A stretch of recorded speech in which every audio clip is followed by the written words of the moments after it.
for success in evangelism. Right. So,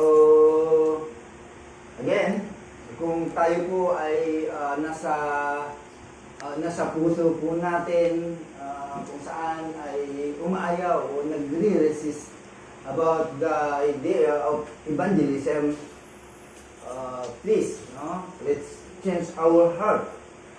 Okay? We have to pray that God change our heart. Kung tayo po ay hindi po tayo aware na yung pagkakataon to evangelize, right? We seek God to open our eyes, and also we ask God to prepare, no? Kung sakaling meron man tayong binabalak o tao na gusto po nating siraan, we have to pray na ang Diyos ay buksan ang ating mga mata, and also we have to pray those unbeliever na kilala po natin that they will be receptive in the Word of God. Yun po yung mga dapat po nating ipanalangin, na tanggapin po nila ang katotohanan about the Word of God. That's why we have to share our faith. Kaya sa ating pag-aaral, ang layunin po natin po dito is to be equipped, no? Again, in 2 Timothy chapter 3, verse 17. Okay, that's why we are studying evangelism, para magiging equipped po tayo, no? Hindi po ito pagsubok. I mean, nag-aaral tayo para tayo po ay magkaroon ng exam. Rather, tayo po ay we are studying the scripture pang tayo po ay tulungan to become equipped for every good work. No? Ayon sa 2 Timothy chapter 3, verse 17. Right? So, pinag-aaralan po natin ang motivation o yung motives po natin, we disclose, no? Ibig sabihin, tinignan po natin, no? Pinag-aralan po natin kung ano ba talaga ang motibo mo. Kaya napakahalaga po yun. Now, we are going to discuss about the motivation or perspective in success evangelism. No? Ano ba talaga ang pananaw po natin? Why? Because this is very important. Mahalaga po ito, yung ma-maintain po natin our positive attitude. Okay? Tandaan po natin, this is kakaibang enterprise po ito, no, na inaalok po natin. Hindi katulad ng enterprise na nakikita po natin. So, ito, evangelism. Right? Alam naman po natin, many people starts with enthusiasm. No? Maraming mga Kristiyano, since naging Kristiyano po sila, ay talagang sa kanila yung enthusiasm, no? yung sabik na makapag-share. But dumarating yung pagkakataon na sila po ay nadi-discourage, and sometimes ay nawawala na po yung interest to evangelize. And this also happens to those skilled evangelists, no? Sa mga skilled, sa mga talagang magagaling na, sometimes it happens also to them na nagkakaroon sila ng walang ka-interest, apathetic. No? The problem is, we are armed with the wrong motives and the wrong perspective and also motivation. Kaya yun po yung nagiging dahilan. No? There are many workers na sila po ay nawawalan po ng pag-asa. It happens. Some of us ay nararanasan natin po ito. Okay? So, bago maganap, bago mangyari at magiging dwindle, ibig sabihin, magiging andak, magiging mawalan ang interest po natin. That's why we are studying this. Kaya lang, sometimes after na tayo po ay mag-aral about evangelism, nawawala na. Pero sometimes na tayo po ay nag-aaral, nandun yung ano natin, yung desire, nandun yung enthusiasm po natin. Gusto nga natin umalis na dito at mag-evangelize, di ba? Yun po yung nangyayari during the time. Pero ngayon, ay ito na nga, ay nagkakaroon ng problema. Tignan po natin kung ano po yung mga perspective kung saan ay magbibigay po sa atin ng motivasyon para again do the work of evangelism. Now, number one is think about the providence of God is at work. No? During your evangelism, please remind na ang Diyos ay kumikilos. Hindi lang ikaw na nag-iisa, mga kapatid. Hindi tayo nag-iisa. No? Sa ating evangelism. Kasama mo ang Panginoon po doon. Right? Tingnan po natin. Let's think about the example in Acts. Yung conversion na naganap kung saan ay kumilos ang Diyos. God create an opportunity. No? Ang Diyos ay gumagawa po yan ng opportunity when some people, kung merong tao na naghahanap ng katotohanan at kaligtasan. Diba? Gumagalaw at kumikilos po ang Diyos po dyan. That's why God gives us an opportunity for the person to hear the gospel. No? Kaya nagugulat na naman po tayo. May mga tao na we don't know na yun pala ang purpose niya, kaya kanya kinakausap, ay meron siyang gustong mapakinggan sa'yo, especially pag nalaman nilang Kristiyano ka. That's the providence of God, no? Na gumagalaw po siya. But before that, let's pray muna. Muli Diyos, kami po ay nagpapasalamat sa umaga pong ito, ay samahan niyo po muli kami sa aming pag-aaral sapagkat napakahalaga po ito. Parte po ito ng buhay po namin bilang mga Kristiyano. Habang kami po ay nag-enjoy ang aming kaligtasan, tanang po namin ang pangako mo, Diyos, ang responsibilidad din po namin na ibahagi ang aming pag-asa, pananampalataya, at ang buhay na walang hanggan sa mga tao. Maraming salamat po, Diyos, sa mga kapatid na matyaga at desire, Panginoon, na matuto. Dalangin po namin ng Diyos na ilagak po ninyo sa puso po namin ang lahat ng mga bagay, pamamaraan, at motibo o method, Lord, ng evangelism ay magamit po namin. Salamat po, Diyos, sapagkat itinuring niyo po kami na kami po ay katrabaho mo sa mga kaluluwa na nais po ninyong iligtas sa bawat pagkakataon. Kaya salamat po sa oportunidad and pribilehiyo, Panginoon, na ibinibigay niyo po sa bawat isa po sa amin. Kami dalangin sa pangalan ng Jesus. Amen. Alright. So, tingnan po natin, no? I hope na we are familiar about Philip. Right? Si Philip, no? Yung evangelist, na kung saan ay ang Diyos ay ipinadala po siya somewhere in Gaza. No? Alam ko kung yung Gaza na to, yung binubumba ngayon. Pero di yun, kasi doon lang naman po yun. No? So, itong si Philip ay pinadala ng Diyos to meet the Ethiopian eunuch. No? In Acts chapter 8, nandun po yung context ko na. So, the Lord, ang Panginoon naman, ay nakita po niya si Saul at saka si Ananias na magkasama po sila, again, Acts 9. And also, the household of Cornelius would have a chance to hear the gospel from Peter. No? Kaya dapat paghiwalayin sila. No? Imagine yung scope ng evangelism po natin. Mayroong tao doon na naghahanap ng katotohanan. Pero sino ang pinapadala ng Diyos? Of course, yung mga Kristiyano kung saan tangan-tangan nila ang katotohanan about salvation. Hindi nga pinadala ng Lord yung mga Pentecostalism doon.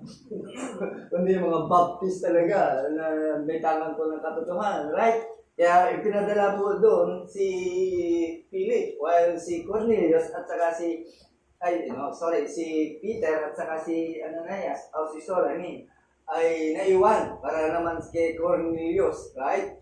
Kaya halos sabay. So, ibig sabihin, makikita po natin, even also in Acts chapter 10, about the evangelization of somewhere in Europe, ay nag-umpisa din po through the conversion of Lydia and the Philippian jailer. Ito yung tinatawag na Macedonian Paul.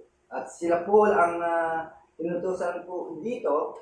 Kaya makikita po natin, no? Kung talagang handa po tayo at alam po natin, yung isishare po natin, God will use us. Kinukuha po tayo ng Diyos o dinadala po tayo ng Diyos. Tingnan po natin kung paano pumilos ang providensya ng Diyos. Kaya hindi natin nagiging problema. Right? Hindi natin nagiging problema kung sino talaga yung ating pupuntahan o babahagi na po ng Bible. Because lahat naman talaga nangangailangan po ng gospel, right? Although, pag alam po natin na talagang they are still unbeliever, kaya, again, kumikilos ng Diyos para sa atin. Kaya, dapat makita po natin, this principle ay ipinapakita at illustrate na still valid today.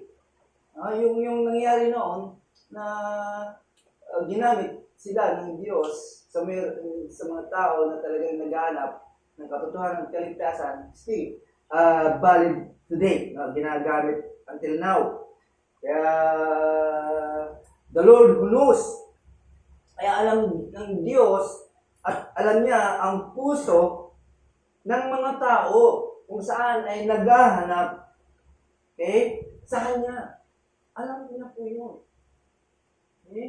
Alam ng Diyos. Kaya tingnan po natin in 2 Chronicle chapter 16 verse 9. Pakibasa, Brother Diyos.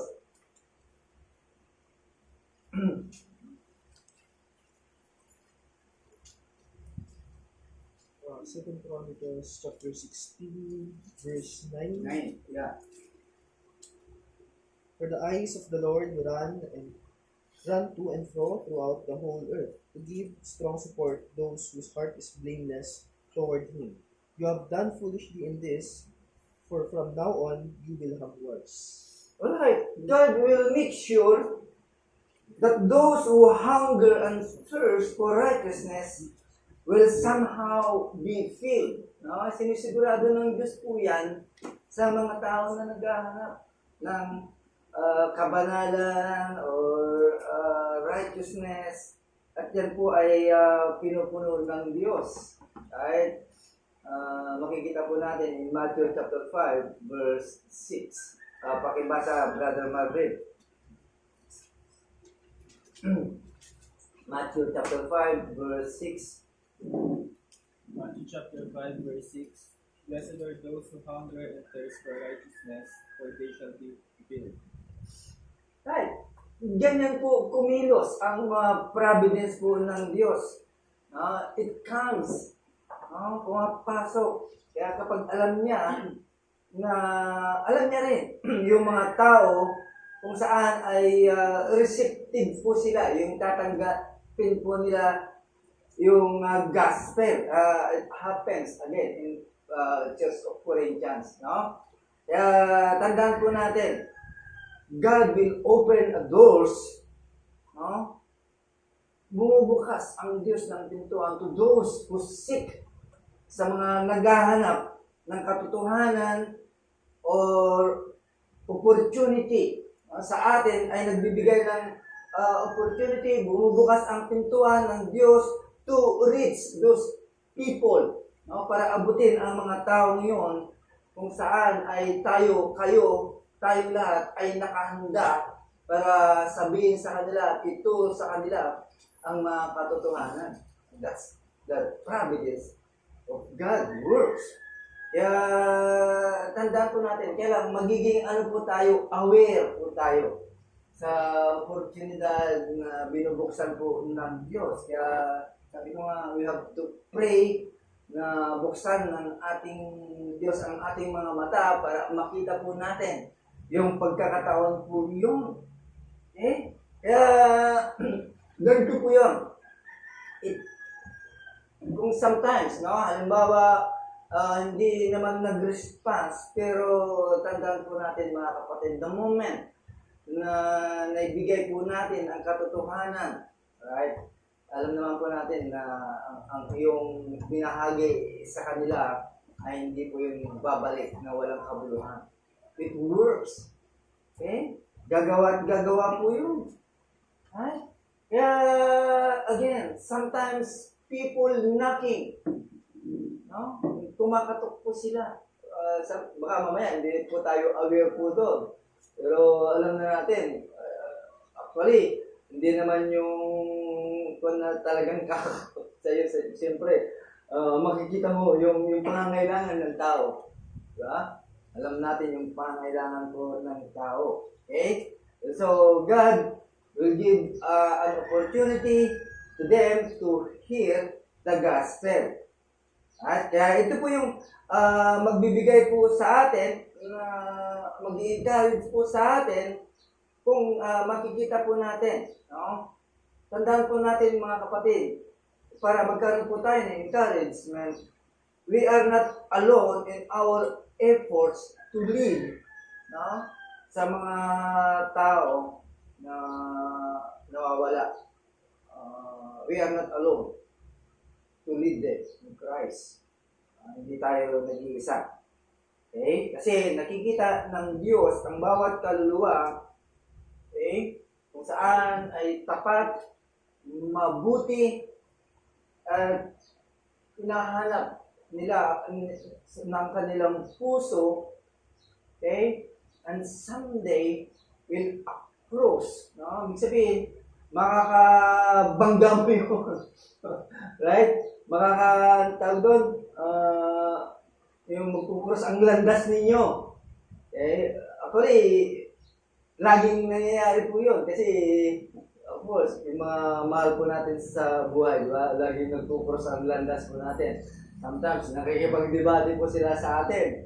Right? Tinatanong nila, ano ba talaga ang pinag-aaksaya mo ng pagkakataon? That's the opportunity. Yan yung door na binubuksan ng Diyos para pag-usapan about spirituality matter, di ba?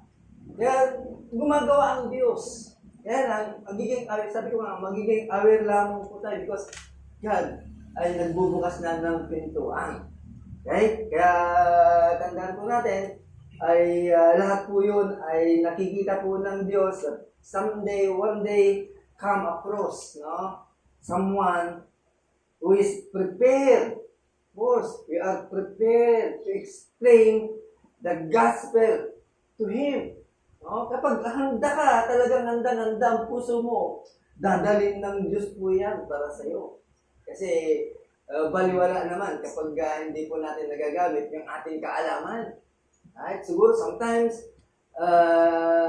ninineglect na rin natin po yun. Pero from time to time, andun po yung opportunity na ibinibigay po sa atin ng Diyos. Okay? Kaya tandaan po natin, mga kapatid, if we are prepared to explain the gospel to him or her, sa totoo lang, we are engaged in evangelism and we are God's fellow workers, right? Imagine, no? Kasama po natin ang Diyos sa gawain pong ito. Okay? Siyempre, makikita po natin na how useful we can be to the Lord. Kaya we are mastering, right? May mga dapat po natin sasabihin. Kaya may mga evangelism course, right? Maraming mga nagkakaroon ng meeting or seminar about evangelism para at least ma-perfect po ito.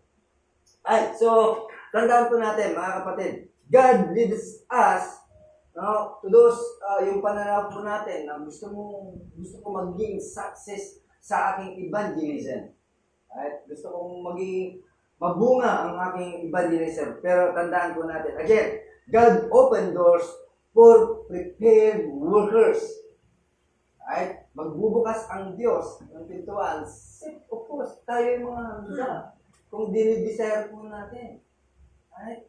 Ngayon, kung hindi at naging apathetic na tayo, hindi po tayo gagamitin po ng Diyos. And the scriptures, madalas ay sinasabi po dito that the Lord opened doors for His servants who are ready to serve Him. Kaya si Paul ay sinulat niya po ito in 1 Corinthians chapter 16 verse 9. Okay? Which ibinigay po ito kay tawag nito kay Paul. Pakibasa, Sister Crystal. 1 Corinthians 16:9 For a great door and effectual is open unto me, and there are many adversaries. Right. That's why Paul wrote about an open door of opportunity that prompted him to remain. Nandun pa rin siya, nandun sa Ephesus. Kasi nagbukas di ba?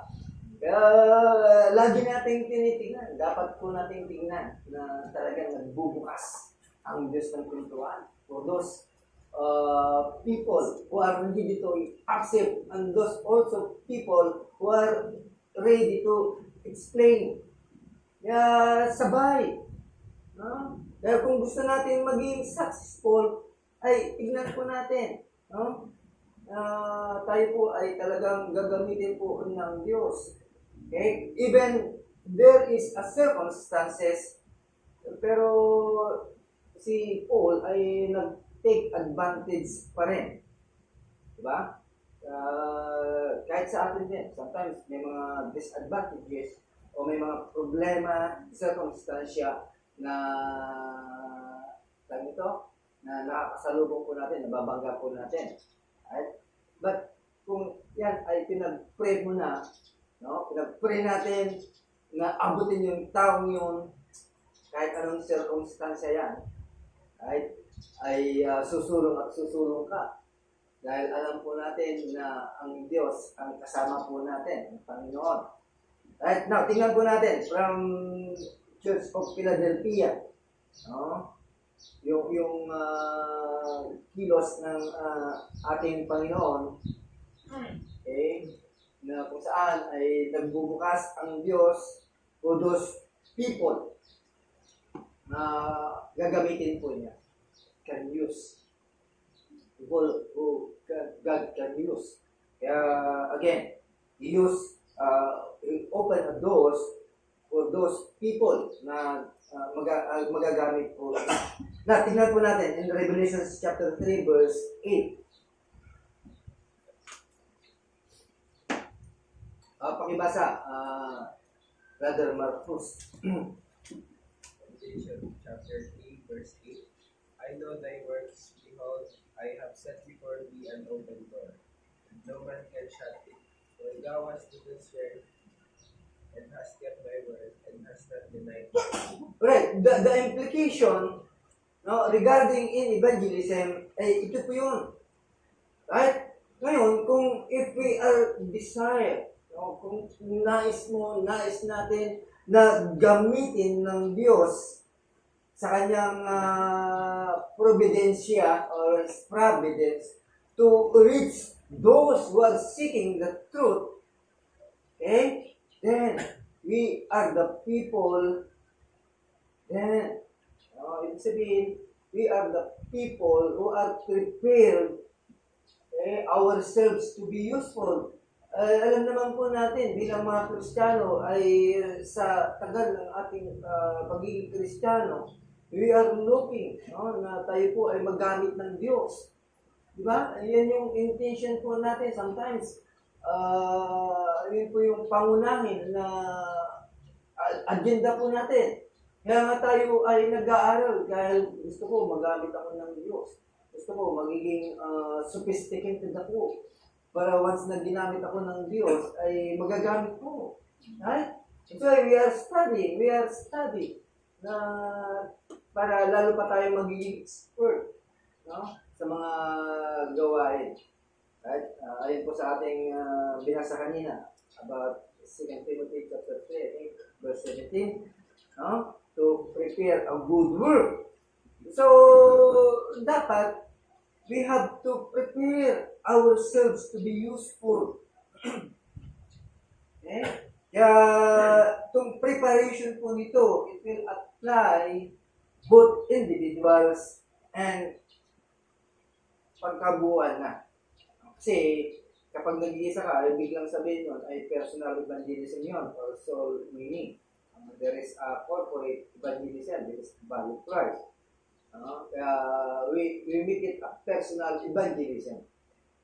Yung sarili ko natin kasi, siyempre, hindi naman tayo lagi magkakasama dito sa loob ng simbahan. Right? Sometimes, nasa labas po tayo. Of course, dala-dala po natin lagi yung desire na mag-evangelize. Okay? Na kung makikita po na lang natin yung direksyon. Kasi master plan po ito ng Diyos, evangelism. Kaya kung makikita po lang natin yung master plan niya, ay talaga naman magkakaroon po tayo ng successive desire para isulong po yung gospel. No?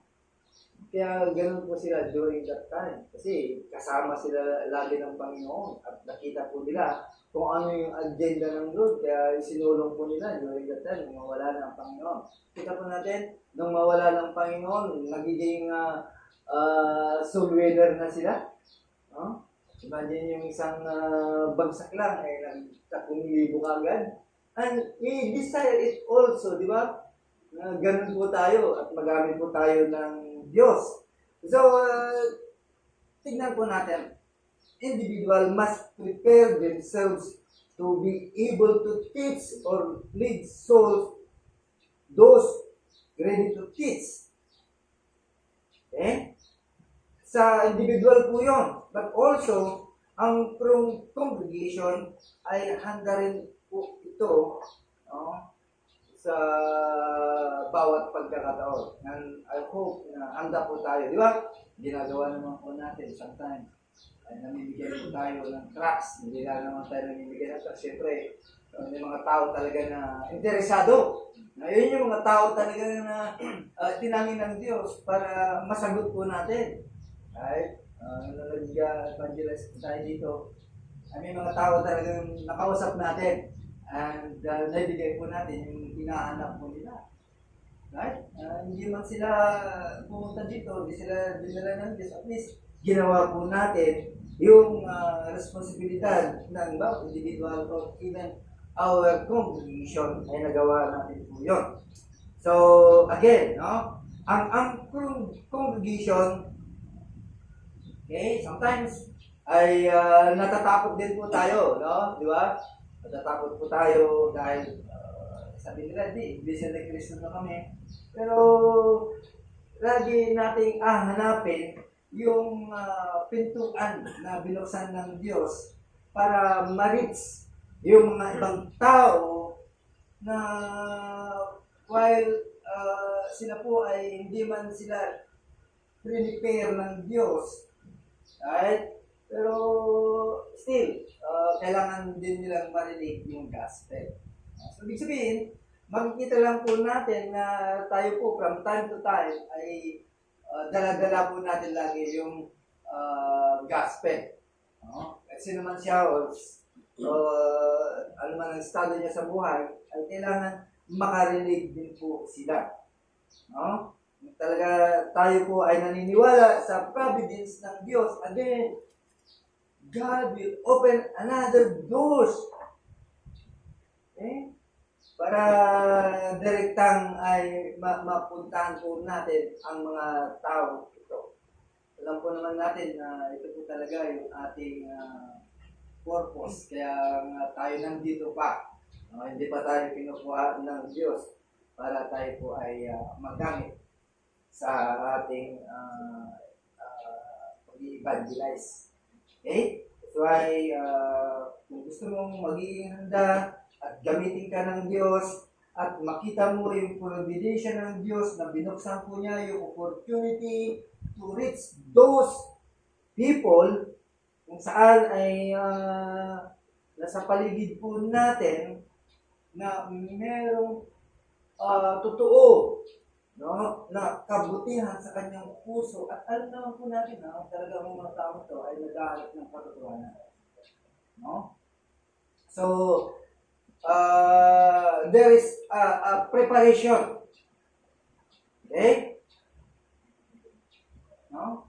There is an important preparation involves for our perspectives. No? Of course, naniniwala na po tayo sa providence po ng Diyos. Now, the second one is prayer. No? Prayer is the catalyst in evangelism. Ito yung puhunan po natin, yung panalangin. But, hindi naman tayo basta-basta mag-evangelize eh. Right? Tandaan po natin, gawain ito, spiritual. So, there is also a spiritual enemy. No? O baka mamaya, hindi ka handa at mamaya, sampalin ka ng demonyo.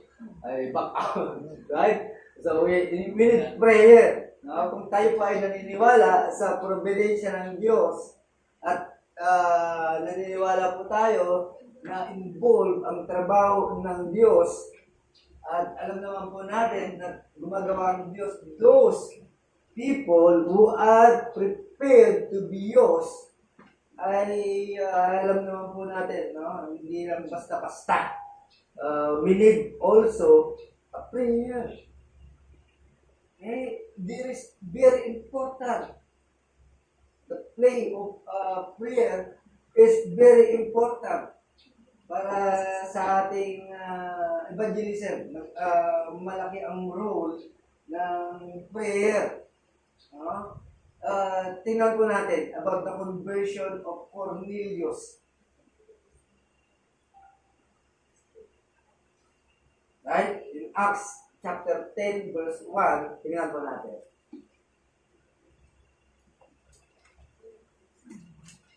Acts chapter 10 verse 1 hanggang verse 4. Pakibasa, brother, sister. Ay, si brother Anthony na. Walang boses. Walang boses nga pala si sister. Acts 10 verse 1. There was a certain man in Caesarea called Cornelius, a centurion of the band called the Tabitha. Wala, hanggang 4 daw. A devout man and one that feared God, with all his house, which gave much alms to the people and prayed to God only.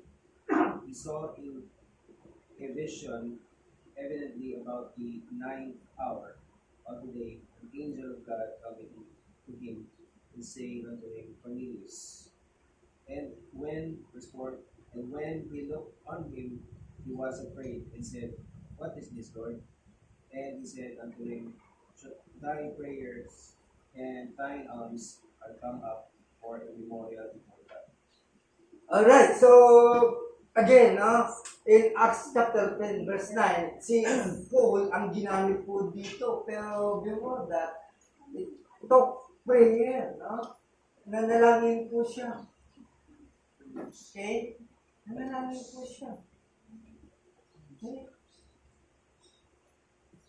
Nanalangin po siya na kumilos po ang Diyos in order to reach Him. At pinili po siya ng Diyos para ma-reach si Cornelius. So, kung makikita po natin, mga kapatid, in preparation for evangelism, ay we have to prepare, no? Kung alam na po natin na talagang providensya ng Diyos po ito. So, we seek prayer. Eh?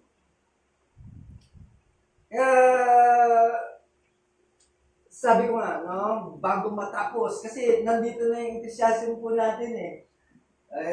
The moment na tayo po ay umaattend ng mga seminar about evangelism na ano po tayo, kumbaga sa ano ay parang pinupuk tayo to go, di ba? Kaya before pa lang matapos, kasi after ng session ko ito ay, again, mawawala na naman yung ating desire, yung ating enthusiasm para mag-evangelize, right? Kaya samantalin po natin. Sabayan po natin. Kasi ito na yung pagkakataon ulit na tayo po ay ma-engage about evangelism. No? Tinitignan po natin. Baka ito na yung pagkakataon. Again, that God will use me again. Sa pangalawang pagkakataon. Evangelize. Pero ginagawa po natin yun sometimes. Pero ito na yung pagkakataon para mag-fuel po tayo. Right? Kaya sabi ko nga, ay sumulat po tayo kay isa. At lagi natin pupukin sa panalangin. Yung God will work. No? Kung naniniwala po tayo sa kanyang providence, of course, samahan po natin ng panalangin because very important na. Okay? Kaya nga, kahit sila, yung mga apostles, ay talagang ginagawa po nila po yun. They are praying. No? Okay? Kaya prayer as a catalyst, ay ito po yung nag-uumpisa to proceed of God's providence in bringing together the gospel to the lost. Kaya kailangan handa po tayo. Okay? Of course, siyempre, handa na lahat. Handa ka na. And again, handa rin ang Diyos para buksan ang pintuan again. No? When we have prepared ourselves to be useful to the Lord, and then diligently pray. Oh, anong sasabihin mo, Lord? Lead me to a soul. Oh? Dalhin mo ko, Panginoon, sa mga kaluluwa ngayon na handang tumanggap sa magandang balita. And I believe, no? God will open doors for those souls na ating ipinapanalangin. Imagine, pinapanalangin na natin na tanggapin ang katotohanan. What do you think? Hindi ba papakinggan ng Diyos po yan? No? Kaluluwang pinag-uusapan? Okay? So, tandaan po natin mga kapatid, yung pananaw po natin ay very special po ito. No? While we are in the highest motivation, enthusiasm, and persistent evangelism, ay samantalahin po natin. No? Na ito po ay magawa po natin. Okay? Ano ang gagawin po natin sa ating pag-uumpisa? Right? Para matulungan po tayo para sa ating pag-evangelize. Right? Number one, of course, unang-una ay alisin po natin yung discouragement and prevent. Dapat ma-prevent po natin yung apathy, yung walang interest sa mga bagay na o sa evangelism. Huwag natin hayaan na tayo po ay ma-paralyze, right? Sa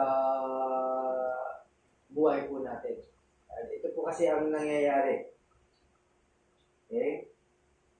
Ito yung nangyayari ngayon sa panahon po natin. Tandaan po natin. Kukunti na lang ang nag-evangelize sa labas. No? Dati talagang marami. Right? Kahit sa bus, ay makikita po natin na maraming nag-evangelize. Pero sa mga ibang paraan, di ba? Kahit mali ang kanilang pananaw, pero still, they are evangelizing. Pero sa ngayon, wala na. After ng pandemic, wala na. No? Ang nakikita na lang natin ay itong grupo ng ano naman po natin kung sino po sila. No? Pero gumagamit pa rin sila ng tamang maling pamamaraan. No? So, where are those Christian kung saan ay dati ay pinagtatanggol ang evangelism sa maling paraan? Eh, wala na rin. So, dapat instill po natin yung enthusiasm sa atin. As a laborer in the vineyard, na dapat meron pa rin, may balik po natin yung sabik ng pag-evangelize sa bawat isa po sa atin, right? Kasi kung pababayaan po natin po yun, ay mawawala na talaga. Okay? Mawawala na po talaga. Ibig sabihin, matatabunan na. It happens. Nangyayari na po yun. Now, pangatlo, yung dala-dala mo, the power is in the seed, in the word. Yung kapangyarihan. Merong kapangyarihan sa yung dala-dala na gospel. Diba? Kaya nga, sabi I think in Romans that I am not ashamed. No? Dahil ang kapangyarihan ng kaligtasan ay nasa salita po ng Diyos. Tandaan po natin, yung dala-dala mo na magandang balita o Word of God has always been capable of influencing people. Okay? At ma-accomplish man kung ano po yung intention na mo. Right? O yung purpose mo. Alam po natin na magaganap yung intention mo o yung purpose mo. Why? Because dala-dala po natin yung salita ng Diyos. Kung saan ito yung mayroong kapangyarihan para ang taong iyan ay maniwala. Right? So, makikita po natin yung preparation, yung providence, at dala pa natin yung pinakapangyarihan sa salita ng Diyos. Tandaan po natin, mga kapatid, ang salita ng Diyos ay buhay at makapangyarihan. Lalo na yung Gospel of Christ. Ano sabi po ng Romans chapter 1, verse 16? Pakibasa, Brother Mori.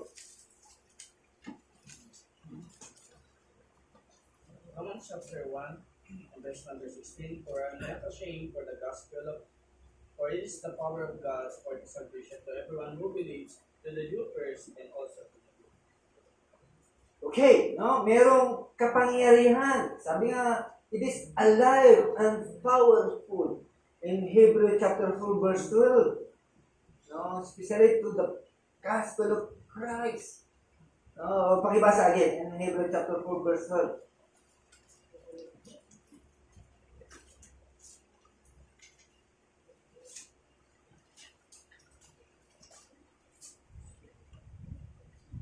Pakibasa.